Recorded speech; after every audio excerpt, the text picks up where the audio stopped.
Bismillahirrahmanirrahim. Alhamdulillahirabbil alamin wassalatu wassalamu ala asyrafil anbiya'i wal mursalin wa ala alihi wa sahbihi ajma'in. Alhamdulillah, syukur kepada Allah Subhanahu wa taala kerana masih lagi dikekalkan nikmat iman dan Islam pada kita semua.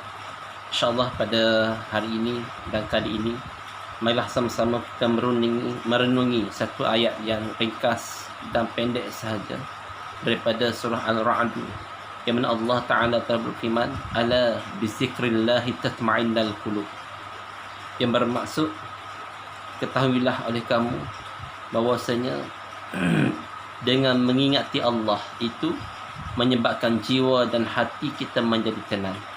Walaupun ayat ini begitu ringkas, begitu pendek, tetapi kita kena yakin dan percaya bahawasanya salah satu cara untuk menenangkan jiwa dan hati kita sebagai manusia, Allah Ta'ala telah bagi penawarnya.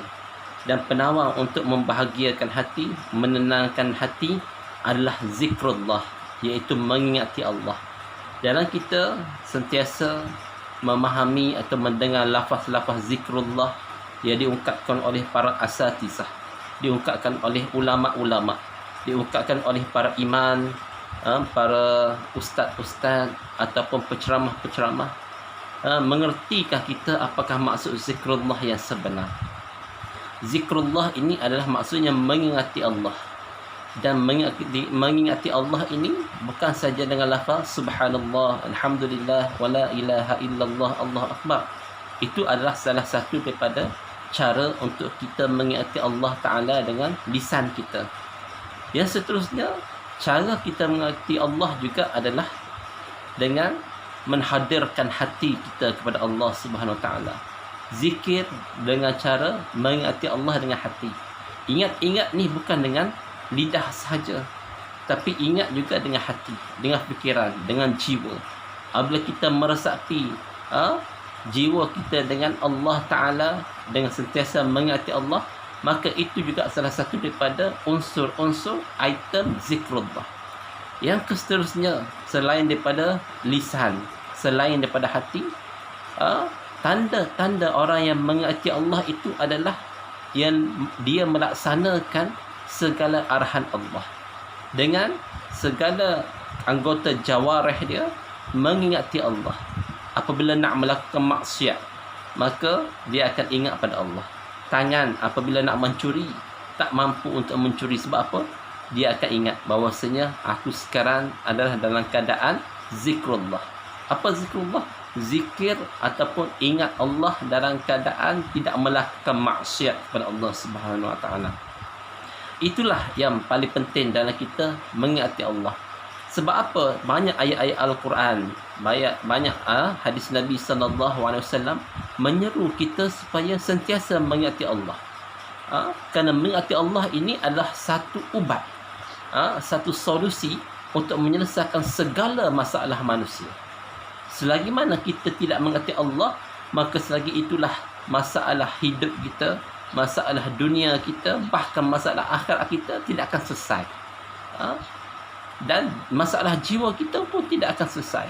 Walaupun kita dizikir sentiasa. Zikir apa? Zikir secara lisan. Zikir secara lisan sahaja tidak memberi kesan yang kuat kepada jiwa kehidupan kita.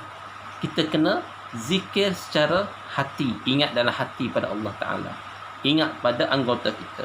Apabila kita nak melakukan maksiat, kita nak melakukan perkara-perkara yang mana Allah Ta'ala larang, maka akan datang pada hati kita, tak boleh, Allah ada. Itu juga salah satu pada unsur zikrullah. Dan di antara juga zikrullah adalah doa. Doa ini adalah satu perkara yang paling penting kita kena sentiasa amali. Kita tengok para ulama terdahulu, macam mana mereka melazimi hidup mereka dengan berdoa. Sebab doa juga adalah salah satu daripada unsur zikrullah. Nak lakukan apa perkara, ingat pada Allah. Nak melakukan sesuatu, ingat pada Allah. Maka itu menyebabkan salah satu hidup kita ni sentiasa diselubungi, diliputi oleh zikrullah. Sebab itulah Allah Ta'ala membuat banyak perkara, mewajibkan banyak perkara, ataupun memberi pahala banyak perkara supaya kita tidak lalai dan tidak lupa pada Allah Subhanahu Wa Taala. Di antaranya Allah mensyariatkan solat. Kenapa Allah Taala mensyariatkan solat 5 waktu sehari semalam? Bermula daripada waktu pagi. Selepas waktu pagi, waktu zuhur pula. Selepas waktu zuhur ni waktu tengah hari. Selepas waktu zuhur tu datang pula waktu asar. Waktu asar ni di waktu petang. Apabila sampai saja waktu asar, masuk pula azan. Dipanggil azan maghrib. Iaitu hampir-hampir permulaan malam. Selepas tu, lepas saja maghrib, duduk lebih kurang sejam atau lebih sedikit, datang pula waktu isyak. Itu adalah satu jadual yang telah ditetapkan oleh Allah Subhanahu Wa Taala kepada hamba-hambanya supaya hambanya tidak lupa. Sama ada waktu pagi tidak lupa pada Allah. Dengan apa? Dengan melaksanakan solat subuh. Kemudian datang tengah hari, kita sibuk bekerja. Dalam sibuk-sibuk kita bekerja ni, Allah tak nak bagi hambanya lupa pada dia. Dengan dia mensyariatkan untuk solat fardu zuhur. Solat zuhur. Jadi hati kita ni tak sempat nak lupa pada Allah Ta'ala. Datang dah azan. Jadi kita melaksanakan solat zuhur. Apabila selepas solat zuhur kita rehat sekejap, tidur-tidur, makan ke, kita pun terus lagi kerja ataupun buat aktiviti kehidupan kita. Sampai saja lebih kurang waktu petang, pukul 4 ke atau pukul 4 lebih ke, datang pula azan menyuruh kepada solat. Dan waktu ni kita pun terjaga daripada kelalaian. Untuk apa? Untuk melaksanakan solat fardu asar. Lepas waktu asar, selepas saja kita melaksanakan solat asar, maka waktu ni kita pun bermain bola, bermain badminton bersama dengan keluarga, buat aktiviti, macam-macam aktiviti. Allah tak nak bagi kita lalai. Allah nak hambanya ingat pada dia. Maka waktu ni Allah Ta'ala telah mensyariatkan pula waktu maghrib. Waktu maghrib, apabila tiba saja waktu maghrib, maka kita dengan azan maghrib, kita ingat Allah. Kita kena solat. Solat. Lepas saja waktu maghrib, kita pun rehat-rehat, mungkin dengan kuliah ke, sembang-sembang ke dengan kawan-kawan ataupun dengan ahli keluarga. Allah Ta'ala datangkan lagi satu perkara yang menyebabkan kita tidak lupa pada dia, iaitu solat isyak. Solat isyak. Selepas saja solat isyak tu, maka Allah Ta'ala bagi kita kerehatan. Rehat sekejap. Walaupun Allah Ta'ala memfardukan 5 solat ini, tetapi Allah tetap memberi pahala kepada kita jika kita menunaikan perkara-perkara sunat. Sebab itulah para ulama terdahulu, mereka sentiasa melazimi hidup mereka dengan perkara-perkara sunat dan perkara-perkara yang menyebabkan mereka tidak lupa pada Allah Subhanahu Wa Taala. Buat apa perkara sekalipun, buat perkara apa aktiviti sekalipun dalam kehidupan mereka, tetap mereka akan mengingati Allah. Macam mana? Dengan berdoa, dengan membaca Al-Quran dan zikir. Apabila mereka menghadap pada cermin, maka mereka berdoa. Apabila mereka memasuki tandas, tempat yang paling hina, paling kotor, mereka berdoa pada Allah, minta pelindung pada Allah Subhanahu Wa Taala daripada kejahatan syaitan, daripada segala penyakit. Apabila mereka keluar daripada tandas, mereka berdoa kepada Allah Subhanahu Wa Taala. Apabila mereka nak tidur, mereka berdoa kepada Allah Subhanahu Wa Taala. Hati mereka ni sentiasa terlekat-lekat dengan zikrullah. Sebab apa? Sebab inilah dipanggil sebagai tanggungjawab hamba kepada Khalik, sentiasa mengingati Allah. Orang yang sebegini, hamba yang sebegini, pastinya akan mendapat rahmat Allah Subhanahu Wa Taala. Sebab itulah kalau kita membaca kitab Bidayatul Hidayah, kitab Bidayatul Hidayah yang dikarang oleh Imam Ghazali rahimahullah taala, yang mana Imam Ghazali telah buat satu jadual, schedule, macam mana kehidupan seorang mukmin, macam mana kehidupan seorang Islam, yang mana kehidupan mereka sentiasa dilazimi dengan ingat Allah Subhanahu taala. Bermula daripada bangun daripada tidur, apa doa yang perlu dibaca, apa amalan yang perlu dibuat. Selepas saja solat subuh, apa zikir-zikir yang perlu dibuat, apa yang perlu dibaca. Selepas saja waktu isyraq, apa yang perlu kita buat. Maksudnya apabila seseorang itu sentiasa mengingati Allah, maka kehidupan mereka dalam keadaan zikrullah. Kehidupan mereka sentiasa diselubungi dengan ingat pada Allah dan sentiasa dalam keadaan zikrullah. Sebab itulah ulama-ulama atur jadual selepas waktu isyraq, kemudian waktu duha. Waktu duha apa perlu dilakukan? Solat duha. Selepas solat duha tu apa yang perlu kita lakukan sampai kepada waktu zuhur. Selepas zuhur apa?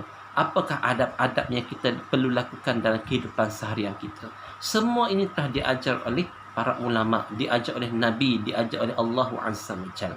Sebab itulah andai kata kita mengikuti Islam secara kafah, mengikuti Islam secara keseluruhannya, pastinya kita ni tidak akan terlepas dengan zikrullah. Bahkan kita tengok banyak ulama-ulama terdahulu, amalan-amalan mereka yang tak mampu kita turuti, amalan-amalan mereka, sehingga kan kita tengok kehidupan mereka penuh dengan keberkatan. Bukan saja mereka berkat, bahkan anak cucu mereka 2-3 generasi, 4 generasi terus mendapat keberkatan daripada tok nenek mereka terdahulu. Mereka sentiasa berdoa supaya anak cucu mereka menjadi orang yang bagus, orang yang hebat. Dan kita tengok di antara ulama-ulama yang terdahulu, mereka lahir daripada di kalangan ibu bapa ataupun nenek, datuk nenek mereka adalah di antara orang yang hebat-hebat. Banyak petua-petua yang mereka amalkan, dan petua itu petua yang baik, petua yang sentiasa ingat pada Allah. Walaupun ada sebahagian amalan-amalan mereka tidak ada di dalam sunnah Nabi SAW. Di antaranya, apabila mereka bangun daripada tidur, mereka baca asma'ullah, ya Qahhar, ya Jabbar, ya Mutakin, ya Mutakabbir, ya Mutakabbir, ya Qawin. Kemudian dihembuskan pada tangan, dihentak ataupun dipukul di belakang pinggan ini. Apabila ditanya kenapa macam ni, ini adalah satu amalan untuk menguatkan pinggan, menguatkan urat saraf di badan mereka. Jadi ini satu amalan, walaupun tidak ada dalam hadis, tapi apabila itu dianggap sebagai doa kepada Allah Ta'ala. Dan kita tahu dan kita yakin bahawasanya di antara benda yang kita boleh berdoa adalah dengan Asma'ul Husna, iaitu nama-nama Allah yang baik 99 tu. Mereka baca nama Allah, ya Qahhar, ya Jabbar, ya Muntaqi, ya Qawi, ya Aziz. Itu adalah ucapan ataupun dipanggil zikir juga, membaca nama-nama Allah Ta'ala. Kemudian mereka hentak pada pinggan sebagai amalan untuk menguatkan pinggan. Begitu juga mereka sapu pada kening dengan membaca ayat-ayat tertentu. Walaupun tidak ada dalam sunnah, tapi itu sebagai doa, amalan mereka, petua mereka. Jangan kita cepat kata ni bid'ah, ni bukan amalan sunnah Nabi SAW. Jangan cepat sangat. Sebab itu bukanlah satu benda yang disyariatkan, tapi ia sebagai doa. Dia nak lekatkan bacaan-bacaan tu kepada tubuh badan mereka. Sebab itulah kita tengok orang-orang terdahulu, ulama-ulama ke, tok ayah ke, tok lebay ke, bapak haji ke, mereka ni banyak amalan-amalan yang mana walaupun tidak ada dalam sunnah, tetapi dianggap sebagai satu doa. Baca ayat-ayat tertentu, baca surah-surah tertentu. Kadang-kadang ada daripada sunnah Nabi SAW. Mungkin ada sebahagian pihak tidak jumpa ataupun tak baca lagi, maka kita kata amalan itu adalah sebagai bid'ah. Di antaranya, apabila orang tua-tua terdahulu bagi tahu, apabila nak murah rezeki, bacalah surah Al-Waqi'ah. Surah Al-Waqi'ah sebenarnya ada dalam sunnah Nabi SAW. Ada dalam sunnah Nabi SAW. Orang-orang terdahulu dia ada surah-surah lazim, surah-surah yang dibaca setiap hari. Di antaranya surah Al-Waqi'ah, surah Tabarakallazi, iaitu surah Al-Mulk, kemudian surah Yasin, surah Ar-Rahman. Ini menjadi sebagai surah pilihan, surah amalan mereka. Dan janganlah kita kata menetapkan ini itu, tak. Mereka tak menetapkan wajib kena baca, tak. Tetapi ini sebagai amalan mereka, amalan kehidupan mereka, menjadikan surah-surah pilihan ini sebagai rutin harian. Jangan kita kata ini bid'ah pula. Nabi dulu tak adalah suruh kita baca surah ni sahaja. Nabi suruh baca semua Al-Quran. Betul. Tetapi itu mungkin yang mereka mampu lakukan. Dan kita kena ingat doa-doa mereka, iaitu orang-orang lama terdahulu, datuk nenek kita, menjadi satu keberkatan kepada umat-umat ataupun generasi-generasi yang terkemudian. Kita lihat apa yang telah berlaku pada hari ini. Orang-orang yang hebat-hebat seperti pemimpin Turki, Presiden Turki Erdogan. Kita lihat siapakah bapa mereka, siapakah bapa dia, siapakah datuk dia. Orang yang hebat, orang yang wara', orang yang zuhud, orang yang sentiasa mengharapkan pada Allah Azza wa Jalla, sehingga lahirnya pemimpin hebat seperti Erdogan. Kita lihat siapakah ibu bapa atau datuk nenek Imam Ghazali. Orang yang hebat, orang yang wara'. Kalau kita baca biodata, background Imam Ghazali dan keluarga dia sebelum ini, keturunannya Masya Allah hebat. Kita lihat juga Imamuna Syafi'i. Macam mana Imamuna Syafi'i ini, macam mana susul galur dan juga ahli salasilah keluarga mereka, sampai sanadnya kepada Nabi sallallahu alaihi wasallam salasilahnya. Nak bagi tahu hebatnya seseorang ni kadang-kadang datang daripada doa-doa para ibu bapa mereka dan juga datuk nenek mereka yang terdahulu. Bukan semualah, tetapi sebahagian besarnya. Apabila kita tengok seseorang tu hebat, rupa-rupanya dia ni adalah cucu Tok Guru. Rupa-rupa dia ni sebenarnya adalah bapa dia ni orang yang alim. Rupanya datuk dia ni dulu seorang yang warak, seorang yang banyak bersedekah, seorang yang banyak berzikir, banyak amalan-amalan, dan orang yang rapat taqarrub billah. Jadi ini adalah perkara yang kita kena ingat. Sebab apa? Sebab apabila kita melihat zikrullah ni satu perkara yang enteng kecil, maka sebenarnya itu adalah satu kesilapan besar bagi kita. Kita tengok apa yang berlaku pada hari ini. Sebagaimana tadi, pemimpin-pemimpin yang hebat semuanya lahir daripada doa-doa keberkatan datuk nenek mereka terdahulu. Walaupun begitu, kita jangan lupa, kalau macam tu tak boleh jadi baguslah, tak boleh jadi hebatlah anak cucu aku. Sebab apanya? Aku ni tak hebat ustaz, saya ni tak hebat, saya ni bukan alim. Walaupun kita ni tak alim, tapi kita melazimi zikrullah, ingat Allah, melakukan amalan-amalan yang baik, solat tak pernah tinggal, terutama solat berjemaah, kemudian zikir-zikir tertentu kita sentiasa lazimi, bacaan Al-Quran. Walaupun kita ni bukan ulama, tapi kita sentiasa berdoa kepada Allah Ta'ala, Rabbana hablana min azwajina wa zurriyatina qurrata a'yun waj'alna lil muttaqina imama. Rabbana ja'alna al-muqima as-salah wa min zurriyyati Rabbana taqabbal minna du'a. Kita ni bukan ulama besar pun, tetapi kita sentiasa berdoa kepada Allah Ta'ala supaya anak isteri kita, anak cucu kita, generasi-generasi kita menjadi generasi yang soleh, generasi yang baik, generasi yang bertakwa. Maka insya-Allah Allah Ta'ala akan kabulkan. Tak semesti seorang alim barulah anak cucu dia jadi orang hebat. Tak. Kadang-kadang orang biasa sahaja, tetapi amalannya baik, sentiasa bertaubat. Kita lihat apa yang telah berlaku pada zaman Nabi SAW. Seorang wanita yang dipanggil sebagai wanita Ghamidiyah yang datang jumpa Nabi SAW. Panjang kisah dia, saya rekaskan. Jumpa Nabi dan menyatakan kepada Nabi, ya Rasulullah, aku telah berzina. Nabi pun beritahu, betul tak kamu berzina? Ya, betul aku berzina. Ini bukti dia. Maka Nabi suruh Abu Bakar cek, betul tak perempuan ni waras ke tak? Dia buat pengakuan ni. Dicek oleh sahabat Nabi, ya Rasulullah, dia waras. Dia bagi tahu dia berzina dan keadaan dia ni waras, bukan gila tak.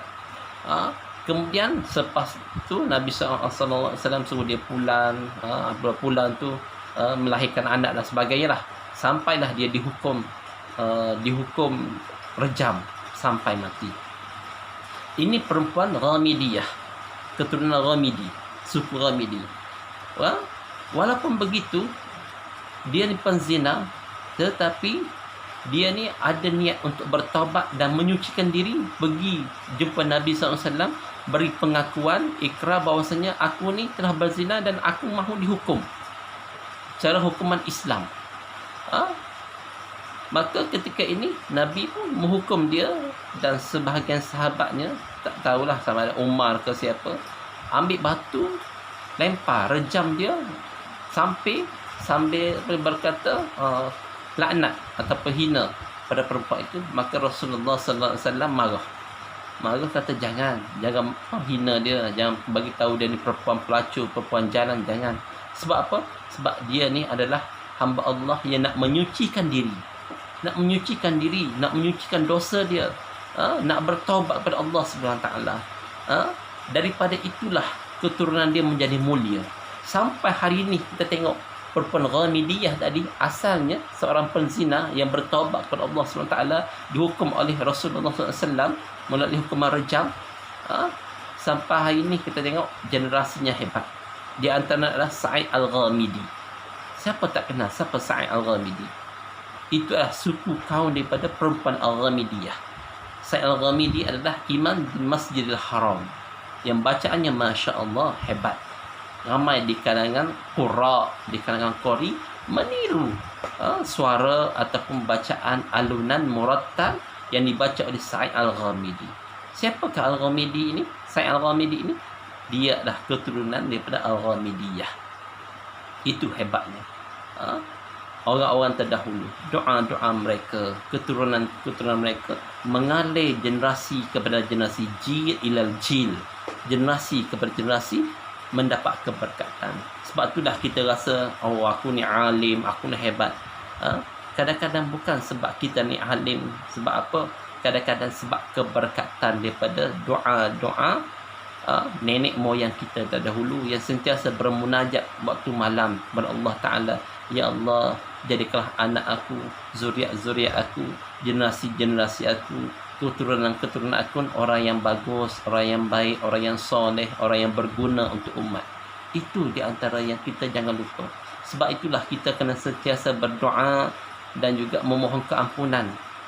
Sedekahkan Al-Fatihah, sedekahkan sedekah ataupun amalan-amalan kebajikan kepada arwah ayah kita, arwah ibu kita, arwah datuk-datuk kita dahulu. Sebab apa? Mungkin kita ni hebat, kita ni kaya, kita boleh jadi pemimpin yang hebat hari ini disebabkan saki-baki doa-doa mereka terdahulu. Ini di antara benda penting yang kita kena ingat. Kelebihan zikrullah ini adalah boleh meliputi sampai berbagai-bagai generasi. Generasi pertama kita tengok dia ni orang bagus, orang baik. Kenapa anak-anak dia ni tak bagus? Anak-anak dia tak bagus. Mungkin Allah tak nak lahirkan lagi generasi yang bagus selepas dia tu. Generasi pertama. Generasi kedua kita tengok rupa-rupanya selepas anak-anak dia tidak ada yang menjadi orang yang hebat, rupa-rupanya cucu mereka ada yang hebat, ada yang jadi pemimpin, ada yang jadi orang alim, ada yang jadi seorang yang faqih dan sebagainya. Ini adalah keberkatan doa-doa orang terdahulu. Kenapa berkat doa mereka? Sebab tawakal mereka begitu tinggi kepada Allah Azza wa Jalla. Kalau pada hari ini kita tengok, jika kita sakit, jika kita ada apa-apa masalah, banyak benda, banyak item kita lakukan, kita pilih sebelum kita bertawakal, berdoa pada Allah Subhanahu taala. Hari ini kalau kita demam, kita akan cari apa dulu? Kebanyakan kita akan cari Panadol, cari paracetamol, cari benda-benda ataupun ubat-ubat untuk sembuhkan demam kita, sembuhkan selsema kita, sembuhkan migraine kita. Orang terdahulu susah nak cari ubat. Jadi apa yang mereka buat? Mereka buat amalan-amalan dengan bacaan Al-Quran.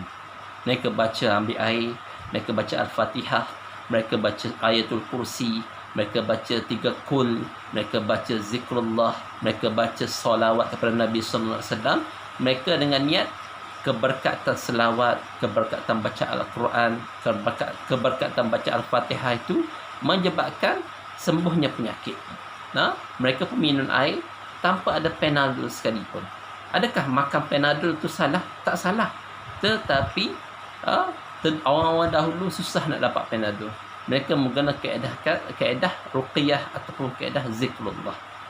Baca pada air, hembus pada air, mereka minum. Jadi tawakal mereka tu begitu tinggi.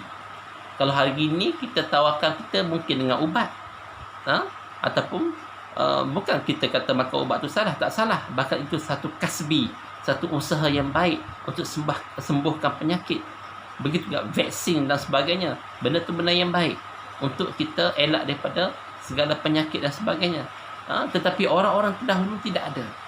Tidak ada vaksin, tidak ada Panadol, tidak ada kemoterapi dan sebagainya. Jadi macam mana mereka nak survive hidup mereka jika mereka sakit? Mereka guna kaedah zikrullah. Dengan baca Al-Quran, dengan baca Al-Fatihah, hembus pada air, mereka minum. Jadi tawakal mereka begitu tinggi kepada Allah Subhanahu Wa Taala. Mereka berdoa, ya Allah, aku sakit, ya Allah, sembuhkanlah. Ya Allah, aku menderita sekarang ni, ya Allah, tolong berilah aku solusi, bagikanlah aku jalan penyelesaian untuk menghadapi masalah aku ni. Maka begitu tinggi tawakal mereka. Sebagaimana kita maklum tadi, Imam Ghazali telah atur jadual yang begitu padat supaya kita tidak ada masa untuk lalai pada Allah Ta'ala. Boleh baca, tuan-tuan boleh baca buku Bidayatul Hidayah. Bermula kehidupan kita di waktu pagi sampailah kita tidur kembali, semuanya dalam keadaan zikrullah. Kalau nak tinggi lagi boleh baca kitab Siyarus Salikin, Syekh Abdul Samad Al-Falambani. Begitu banyak aurat-aurat, zikir-zikir yang boleh kita amalkan. Begitu juga kita boleh rujuk kepada kitab Imam Nawawi. Kitab Imam Nawawi yang menghimpunkan berbagai-bagai zikir, yang mana zikir, setiap perkara tu ada zikir dia. Nak masuk tandas, nak pergi pasar, nak masuk bilik air, sebelum tidur, apa perlu kita baca. Bukan kita hanya sekadar baca Bismillahirrahmanirrahim ahya wa amut, yang tu pun dah memadai. Tapi banyak lagi zikir-zikir yang kita boleh baca sebelum kita tidur. Begitu juga berbagai-bagai doa yang kita boleh baca, yang mana telah ditetapkan oleh para ulama melalui hadis-hadis yang sahih, melalui hadis-hadis yang dhaif, tetapi kita boleh amalkan. Itu di antara benda penting kita kena ingat dalam kehidupan kita, mesti dan sentiasa melazimi zikrullah. Apabila kita sentiasa melazimi zikrullah, maka seluruh kehidupan kita penuh kebaikan.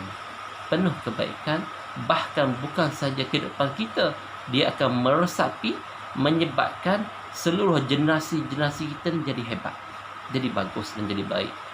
Disebabkan doa-doa datuk nenek dan juga para ibu bapa.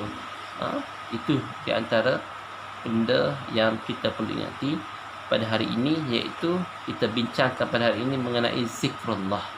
Sama-sama kita melazimi zikir Allah Subhanahu Taala, walaupun kita ni banyak lara, banyak lalai. Di antara zikir yang terbaik iaitu mengingati mati. Ingat mati ni menyebabkan kita ingat Allah. Sebab itulah Allah Ta'ala, Nabi SAW suruh kita perbanyakkan ingat mati. Apabila kita banyak mengingati mati, bukannya kita jadikan hidup kita ni lebih jumut ataupun tak nak buat apa-apa lah. Sebab apa? Sebab pasti mati juga. Tak. Ingat mati menyebabkan kita lebih produktif, lebih banyak kita nak cari harta. Sebab apa? Sebab harta itu menyebabkan kita boleh sedekah, kita boleh buat jariah. Apabila kita buat jariah, kita yakin bahawasanya jariah ini menyebabkan banyak pahala yang kita dapat apabila kita dalam kubur, apabila kita di pada mahsyar, apabila kita di akhirat kelak. Bukannya kita ingat mati sehingga kita meninggalkan kehidupan dunia. Tidak. Orang yang betul-betul mengingati mati ni, dia akan sentiasa berusaha sebanyak mungkin untuk jadi seorang yang kaya. Kenapa? Kerana sebab kekayaan itu menyebabkan dia dapat laba di akhirat kelak. Bukan ingat mati ni, tak naklah aku cari dunia ni. Dunia ni ada perkara yang hina. Dunia ni menyebabkan aku terpesong. Dunia ni menyebabkan aku lalai. Tidak. Tetapi apabila kita lagi banyak kita mengingati mati, lagi banyak kita mendapat keuntungan daripada Allah SWT, terutamanya dari segi dunia. Bahkan hidup kita ni tidak ada masalah. Tidak ada masalah. Datang apa-apa masalah sekalipun pada diri kita, ditimpa kerugian ke, ditimpa masalah keluarga dan sebagainya, kita akan ingat ini semua takdir Allah SWT sebagai ujian kepada kita semua. Untuk apa? Untuk meningkatkan lagi keimanan kita kepada Allah Subhanahu Wa Taala. Itu cara orang berfikir. Cara orang beriman berfikir. Dapat nikmat, mereka syukur. Dapat bala, mereka redha. Sebab apa? Sebab ini takdir Allah Subhanahu Wa Taala. Bahkan orang yang peringkat tinggi-tinggi dapat pahala pun mereka syukur juga. Itu peringkat maqam yang tinggi. Kita ni maqam rendah-rendah ni setakat redha cukup lah. Redha je lah kereta aku kena curi, redha je lah motor aku kena curi, redha je lah duit aku hilang, redha je lah masalah yang berlaku dalam kehidupan aku, redha je lah jatuh bankrupt, redha je lah. Itu maqam orang yang biasa-biasa, dah tak boleh buat apa-apa, redha je lah. Tapi maqam orang yang tinggi, segala bala yang ditimpa pada diri dia itu sebagai nikmat.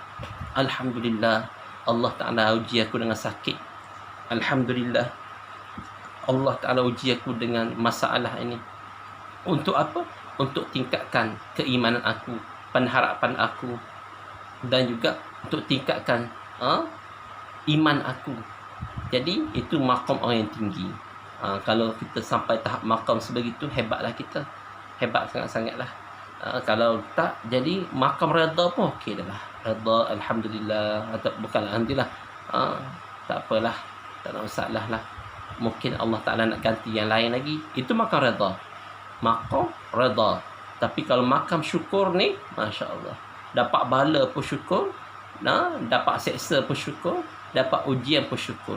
Apabila diuji dengan macam-macam, kematian orang yang tersayang, tak apalah, tak masalah. Itu orang redha. Tapi orang syukur, Alhamdulillah. Walaupun ini satu ujian bagi saya, tapi saya syukur. Sebab apa? Dengan sebab inilah menyebabkan saya meningkatkan lagi amalan saya, meningkatkan lagi keimanan saya kepada Allah Subhanahu Wa Taala. Itu berbeza antara maqam redha dengan maqam syukur. Okey, saya rasa setakat itu sahaja sembang-sembang kita pada pagi ini mengenai zikrullah.